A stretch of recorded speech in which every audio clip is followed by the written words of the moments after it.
तो आज प्रस्तुत है प्रेमचंद जी की कहानी अनाथ लड़की।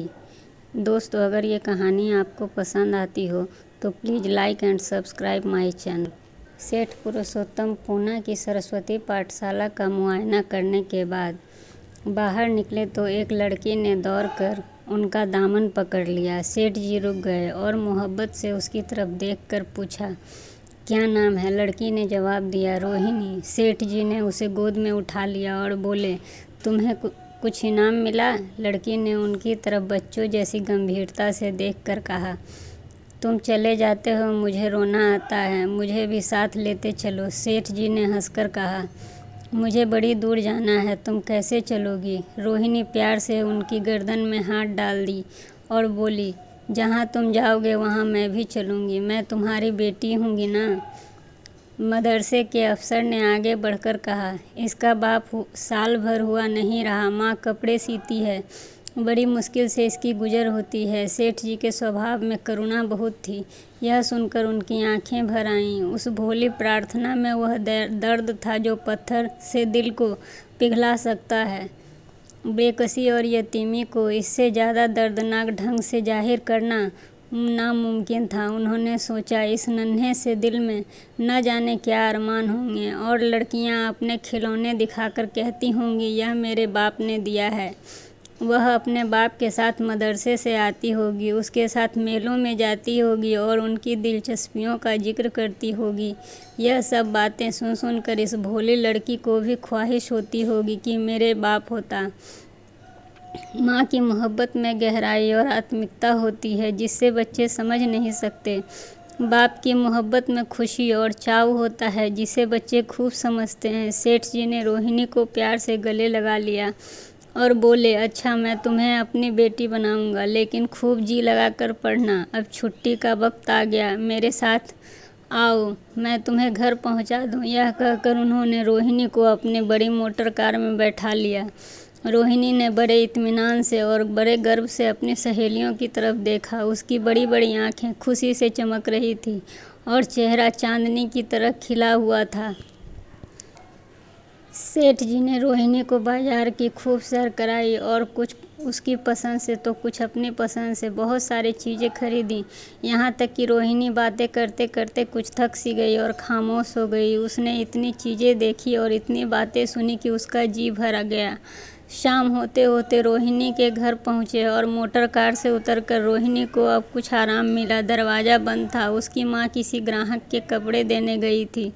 रोहिणी ने अपने तोहफों को उलटना पलटना शुरू किया। खूबसूरत रबड़ के खिलौने, चीनी की गुड़िया जरा से दबाने से चू चू करने लगती है और रोहिणी का यह प्यारा संगीत सुनकर फूली न समाती थी। रेशमी कपड़े और रंग बिरंगी साड़ियों की कई बंडल थे, लेकिन मखमली बूटे की गुलकारियों ने उसे खूब लुभाया था। उसे उन चीज़ों को पाने की जितनी खुशी थी, उससे ज़्यादा उन्हें अपने सहेलियों को दिखाने की बेचैनी थी। सुंदरी के जूते अच्छे सही, लेकिन उनमें ऐसे फूल कहाँ हैं? ऐसी गुड़िया उसने कभी देखी भी न होगी। इन ख्यालों से उसके दिल में उमंग भर आई और वह अपनी मोहिनी आवाज़ में एक गीत गाने लगी। सेठ जी दरवाजे पर खड़े इन पवित्र दृश्यों का हार्दिक आनंद उठा रहे थे। इतने में रोहिणी की माँ रुक्मणी कपड़ों की एक पोटली लिए हुए आती दिखाई दी। रोहिणी ने खुश होकर पागलों सा एक छलांग भरा और उसके पैरों से लिपट गई। रुक्मिणी का चेहरा पीला था, आंखों में हसरत और बेकसी छिपी हुई थी। गुप्त चिंता की सजीव चित्र मालूम होती थी जिसके लिए जिंदगी में कोई सहारा नहीं।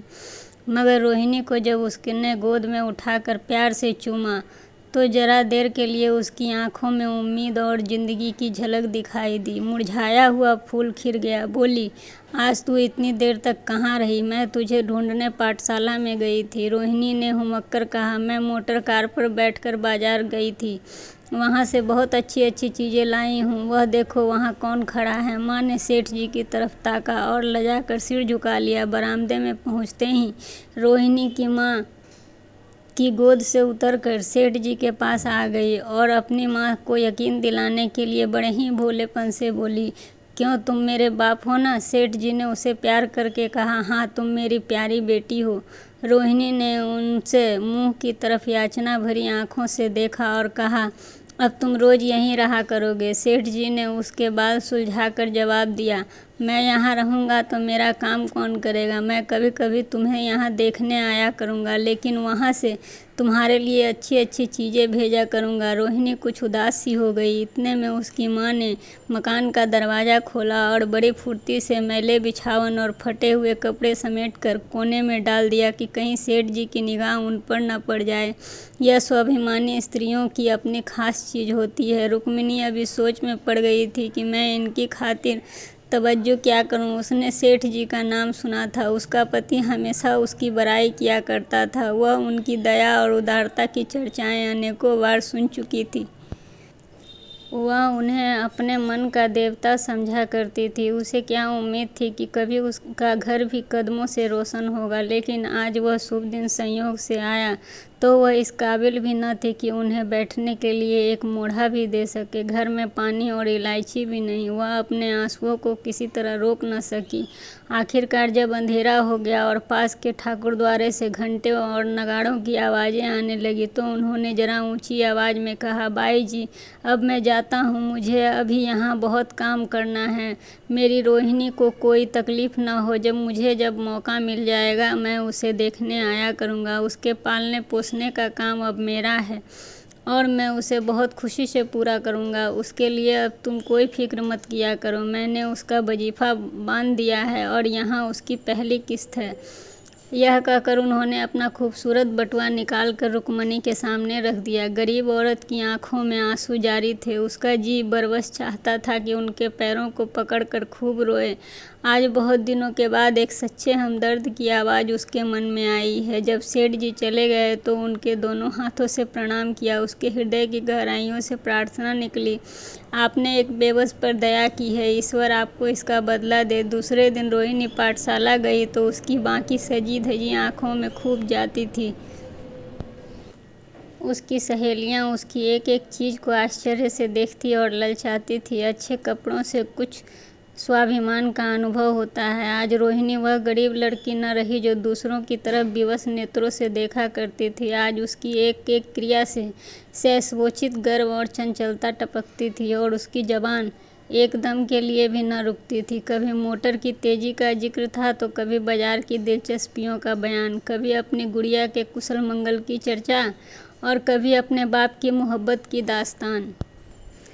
दिल था कि उमंगों से भरा हुआ था। एक महीने बाद सेठ जी पुरुषोत्तम दास ने रोहिणी के लिए फिर तोहफे और रुपए रवाना किए। बेचारी विधवा को उनकी कृपा से जीविका की चिंता से छुट्टी मिली। वह भी रोहिणी के साथ पाठशाला आती और दोनों माँ बेटी एक ही दर्जे के साथ साथ पढ़ते, लेकिन रोहिणी का नंबर हमेशा माँ से अव्वल रहा। सेठ जी अब पूना की तरफ से निकले तो रोहिणी को देखने जरूर आते और उनका आगमन उसकी प्रसन्नता और मनोरंजन के लिए महीनों का सामान इकट्ठा कर देता।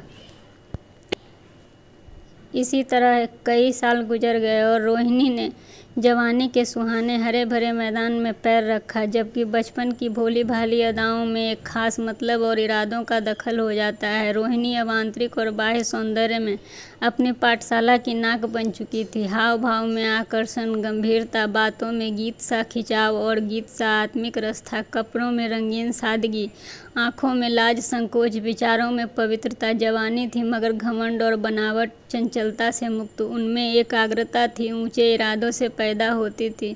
स्त्रियोचित उत्कर्ष की मंजिलें वह धीरे धीरे तय करती जा रही थी। सेठ जी के बड़े बेटे नरोत्तम दास कई साल तक अमेरिका और जर्मनी की यूनिवर्सिटियों में खाक छानने के बाद इंजीनियरिंग विभाग में कमाल हासिल करके वापस आए थे। अमेरिका के सबसे प्रतिष्ठित कॉलेज में उन्होंने सम्मान का पद प्राप्त किया था। अमेरिका के एक अखबार में हिंदुस्तानी नौजवान की इस शानदार कामयाबी पर सब चकित थे। उन्हीं का स्वागत करने के लिए बम्बई में एक बहुत बड़ा जलसा किया गया था। इस उत्सव में शरीक होने के लिए लोग दूर दूर से आए थे। सरस्वती पाठशाला को भी निमंत्रण मिला और रोहिणी को सेठ जी ने विशेष रूप से आमंत्रित किया था। पाठशाला में हफ्तों की तैयारियां पूरी हुई। रोहिणी को एकदम के लिए भी चैन न था। यह पहला मौका था कि उसने अपने लिए बहुत अच्छे अच्छे कपड़े बनवाए। रंगों के चुनाव में वह मिठास थी, काट छाट में वह फवन था जिससे उसकी सुंदरता चमक उठी। सेठानी कौशल्या देवी उसे लेने के लिए रेलवे स्टेशन पर मौजूद थीं। रोहिणी गाड़ी से उतरते ही उनके पैरों की तरफ झुकी, लेकिन उन्होंने उसे छाती से लगा लिया और इस तरह प्यार किया जैसे वह उन्हीं की बेटी हो। वह उनसे बार बार देखती और आंखों से गर्व और प्रेम टपकता था। इस जलसे के लिए ठीक समुद्र के किनारे एक हरे भरे सुहाने मैदान में एक लंबा चौड़ा शामियाना लगाया गया था। एक तरफ आदमियों का समुद्र उमड़ा हुआ था, दूसरी तरफ समुद्र की लहरें उमड़ रही थी। गोया वह भी इस खुशी में शरीक थी। जब उपस्थिति लोगों ने रोहिणी बाई के आने की खबर सुनी तो हजारों कदम उसे देखने के लिए खड़े हो गए। यही तो वह लड़की है जिसकी अब की शास्त्र की परीक्षा पास की है, जरा उसके दर्शन कर लेने चाहिए। अब भी इस देश की स्त्रियों में ऐसे रत्न मौजूद हैं। भोले भाले देश प्रेमियों में इस तरह की बातें होने लगी। शहर की कई प्रतिष्ठित महिलाओं ने आकर रोहिणी को गले से लगाया और आपस में उसके सौंदर्य और उसके कपड़ों की चर्चा होने लगी। आखिरकार मिस्टर पुरुषोत्तम दास तशरीफ लाए। हालांकि वह बड़ा शिष्ट और गंभीर उत्सव था, लेकिन उस वक्त दर्शन की उत्कंठा पागलपन की हद तक जा पहुंची थी। एक भगदड़ सी मच गई। कुर्सियों की कतारें गड़बड़ हो गई। कोई कुर्सी पर खड़ा था तो कोई उसके हत्थे पर। कुछ मनचले लोगों ने शामियानों की रस्सियां पकड़ी और उन पर जा लटके। कई मिनट तक यही तूफान मचा रहा। कहीं कुर्सियां टूटी, कहीं कुर्सियां उल्टी। कोई किसी के ऊपर गिरा, कोई किसी के नीचे। ज्यादा तेज लोगों में थौल थपल होने लगा। तब बीन की सुहानी आवाज आने लगी। रोहिणी ने अब अपनी मंडली के साथ देश प्रेम में डूबा हुआ गीत शुरू किया। सारे उपस्थित लोग बिल्कुल शांत थे और उस समय वह सुरीला राग, उसकी कोमलता और स्वच्छता, उसकी प्रभावशाली मधुरता, उसकी उत्साह भरी वाणी, दिलों में वह नशा पैदा कर रही थी जिससे प्रेम की लहरें उठती हो, जो दिल से बुराइयों को मिटाता हो और उससे जिंदगी की हमेशा याद रहने वाली यादगारें पैदा हो जाती हों। गीत बंद होने पर तारीफ की एक आवाज न आई। वहीं ताने कानों में अब गूंज रहे थे। गाने के बाद विभिन्न संस्थाओं की तरफ से अभिनंदन पेश हुआ और तब नरोत्तम दास लोगों को धन्यवाद देने के लिए खड़े हुए, लेकिन उनके भाषण से लोगों को थोड़ी निराशा हुई। यूं दोस्त की मंडली में उनकी वक्तृता के आवेग और प्रभाव की कोई सीमा न थी, लेकिन सार्वजनिक सभा के सामने खड़े होते ही शब्द और विचार दोनों ही उनसे बेवफाई कर जाते थे। उन्होंने बड़ी मुश्किल से धन्यवाद के लिए कुछ शब्द कहे, तब अपनी योग्यता की लज्जित स्वीकृति के साथ वो अपनी जगह पर आ बैठे। कितने ही लोग उनकी योग्यता पर ज्ञानियों की तरह सिर हिलाने लगे। जब जलसा खत्म होने का वक्त आया, वह रेशमी हार जो सरस्वती पाठशाला की ओर से भेजा गया था मेज पर खड़ा था। उसे हीरो के गले में कौन डाले? प्रेसिडेंट ने महिलाओं की पंक्ति की ओर नजर दौड़ाई। चुनने वाले आंखें रोहिणी पर ठहर गई। उसकी छाती धड़कने लगी, लेकिन उत्सव के सभापति के आदेश का पालन करना अति आवश्यक था। वह सर झुकाए हुए मेज के पास आई और कांपते हाथों से उसने हार को उठा लिया। एक क्षण के लिए दोनों की आंखें मिली और रोहिणी ने नरोत्तम दास के गले में वह हार डाल दिया। दूसरे दिन सरस्वती पाठशाला के मेहमान विदा हुए, लेकिन कौशल्या देवी ने रोहिणी को न जाने दिया। बोली, अभी तुम्हें देखने से मेरा जी नहीं भरा। तुम्हें यहाँ एक हफ्ता रहना होगा। आखिर मैं भी तो तुम्हारी माँ हूँ। एक माँ से इतना प्यार और दूसरी माँ से इतना अलगाव। रोहिणी कुछ जवाब न दे सकी। यह सारा हफ्ता कौशल्या देवी ने उसकी विदाई की तैयारियों में खर्च किया। 7वें दिन उसे विदा करने के लिए स्टेशन तक आई। चलते वक्त उनके गले मिली और बहुत कोशिश करने पर भी वह आंसुओं को रोक न सकी। नरोत्तम दास भी आए थे। उनका चेहरा भी उदास था। कौशल्या ने उनकी तरफ सहानुभूति से देखकर कहा, मुझे तो यह ख्याल ही न रहा। रोहिणी क्या यहाँ से पुणे तक अकेली जाएगी? क्या हर्ज है? तुम ही चले जाओ, शाम की गाड़ी से लौट आना। नरोत्तम दास के चेहरे पर एक खुशी की लहर दौड़ गई जो इन शब्दों में न छिप सकी। अच्छा, मैं ही चला जाऊंगा। वह इस फिक्र में थे कि देखें विदाई की बातचीत का भी मौका मिलता है या नहीं। वह अब खूब जी भरकर अपने दर्दे दिल सुनाएंगे और मुमकिन हुआ तो उस लाज संकोच को जो उदासीनता के पर्दे में छिपी हुई है उसे मिटा देंगे। रुक्मिणी को अब रोहिणी की शादी की फिक्र पैदा हो गई। पड़ोस की औरतें इस बात की चर्चा करने लगीं, लड़की इतनी सयानी हो गई है, अब क्या बुढ़ापे में इसका ब्याह होगा? कई जगह से बात आई, लेकिन उनमें कुछ प्रतिष्ठित बड़े घराने थे। लेकिन जब रुक्मिणी उन पैमानों को सेठ जी के पास भेजती तो वह यही जवाब देते कि मैं खुद ही इसकी फिक्र में हूँ। रुक्मिणी को उनकी यह टाल मटोल बहुत बुरी मालूम होती थी। रोहिणी को बम्बई से लौटे 1 महीना हो चुका था। एक दिन वह पाठशाला से लौटी तो उसे अम्मा की चारपाई पर एक खत पड़ा मिला।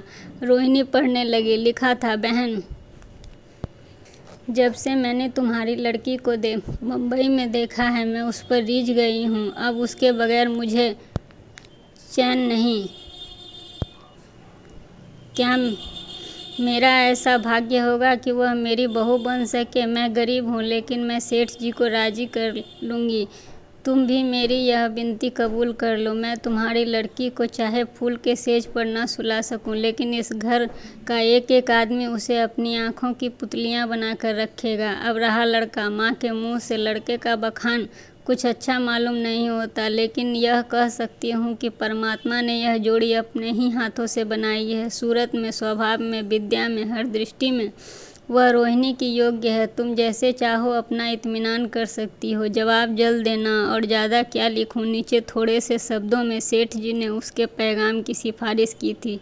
रोहिणी गालों पर हाथ रखकर सोचने लगी। नरोत्तम दास की तस्वीर उसकी आंखों के सामने आ खड़ी हुई। वह प्रेम की बातें, जिनका सिलसिला बम्बई से पूना तक नहीं टूटा था, कानों में गूंजने लगी। उसने एक ठंडी सांस ली और उदास होकर अपने चारपाई पर लेट गई। सरस्वती पाठशाला में एक बार फिर सजावट और सफाई के दृश्य दिखाई दे रहे थे। आज रोहिणी की शादी का शुभ दिन है। शाम का वक्त, बसंत का सुहाना मौसम। पाठशाला के दरों दीवार मुस्कुरा रहे हैं और हरा भरा बगीचा फूला नहीं समाता। चंद्रमा अपनी बारात लेकर पूरब की तरफ से निकला है। उसी वक्त मंगलाचरण का सुहाना राग उसरो पहली चांदनी और हल्के हल्के हवा के झोंकों में लहरें मारने लगा। दूल्हा आया। उसे देखते ही लोग हैरत में आ गए। यह नरोत्तम दास थे। दूल्हा मंडप के नीचे गया। रोहिणी की माँ अपने आप को रोक न सकी। उसी वक्त जाकर सेठ जी के पैरों में गिर पड़ी। रोहिणी की आंखों से प्रेम और आनंद के आंसू बहने लगे। मंडप के नीचे हवन कुंड बना हुआ था। हवन शुरू हुआ। खुशबू की लपटें हवा में उठीं और सारा मैदान महक गया। लोगों के दिलो दिमाग में ताजगी की उमंग पैदा हो गई। फिर संस्कार की बारी आई। दूल्हा और दुल्हन ने आपस में हमदर्दी, जिम्मेदारी और वफादारी के पवित्र शब्द अपनी जवानों से कहे। विवाह की वह मुबारक जंजीर गले में पड़ गई, जिसका वजन सख्ती पाबंदियां हैं, लेकिन वजन के साथ सुख और पाबंदियों के साथ विश्वास भी है। दोनों दिलों में उस वक्त एक नई बलवान आत्मिक शक्ति की अनुभूति हो रही थी। जब शादी की रस्में खत्म हो गईं तो नाच गाने की मजलिस का दौर आया। मोहक गीत गूंजने लगे। सेठ जी थककर चूर हो गए। जरा दम लेने के लिए बगीचे में जाकर एक बेंच पर बैठ गए। ठंडी ठंडी हवा आ रही थी। एक नशा सा पैदा करने वाली शांति चारों तरफ छाई हुई थी। उसी वक्त रोहिणी उनके पास आई और उनके पैरों में लिपट गई। सेठ जी ने उसे उठाकर गले से लगा लिया और हंसकर बोले, क्यों, अब तो तुम मेरी बेटी हो गई हो ना। दोस्तों, इस तरह ये कहानी समाप्त होती है। अगर आपको किसी और तरह की कहानी भी सुनना पसंद हो तो प्लीज़ कमेंट बॉक्स में कमेंट ज़रूर करें।